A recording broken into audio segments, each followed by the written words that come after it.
அன்பு நண்பர்கள் அனைவருக்கும் நமது ஏசிஎஸ் சேனல் சார்பாக தங்களை அன்புடன் வரவேற்கிறோம். தங்கள் இதுவரை ரூபாய் 2000 பெறவில்லை என்றால் பதிவு செய்து பெற்றுக்கொள்ளலாம். பதிவு செய்யாதவர்கள் பதிவு செய்து கொள்ளவும். பதிவு செய்துவிட்டு ஒரு தவணை 2 தவணை வர இயலாதவர்கள் நமது சேனலை முழுவதுமாக பார்க்க வேண்டும். முதலில் pmkisan.gov.in என்ற வலைதளத்திற்குள் சென்று அதில் நோ யுவர் ஸ்டேட்டஸ் என்பதை கிளிக் செய்யுங்கள்.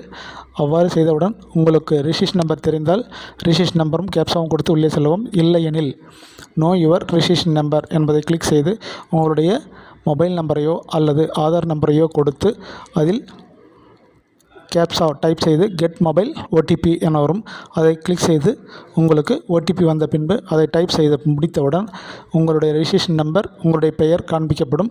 அதில் உங்களுடைய ரிஜிஸ்ட்ரேஷன் நம்பரை காப்பி செய்து கொள்ளுங்கள். அவ்வாறு காப்பி செய்து கொண்டு முடித்தவுடன் மீண்டும் நோ யுவர் ஸ்டேட்டஸ் முதல் பக்கத்திற்கு சென்று அங்கு உங்கள் ரிஜிஸ்ட்ரேஷன் நம்பரும் கேப்சாவும் கொடுத்தால் அதுக்கு ஒரு ஓடிபி வரும். ஓடிபி கொடுத்தவுடன் கெட் டேட்டா என்பதை கொடுத்தால் உங்களுக்கு உங்களுடைய இன்ஃபர்மேஷன் முழுவதுமாக திரையில் காண்பிக்கப்படும்.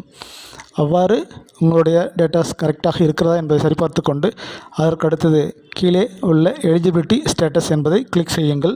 அவ்வாறு கிளிக் செய்யும்போது உங்களுக்கு land seedings, eKYC status, Aadhaar bank account seeding status என்பது மூன்றும் எஸ் என இருந்தால் கண்டிப்பாக உங்களுக்கு இம்முறையும் பணம் வரும்.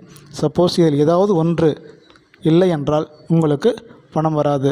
லேண்ட் சீடிங்ஸ் என்பது தவறாக இருந்தால், நோ என இருந்தால் உங்களுடைய சிட்டா காப்பியையும் பத்திரப்பதிவும் எடுத்துக்கொண்டு நேராக விவசாய அலுவலக ஆஃபீஸுக்கு சென்று அங்கு உங்களுடைய பதிவை சரி செய்து கொள்ளுங்கள்.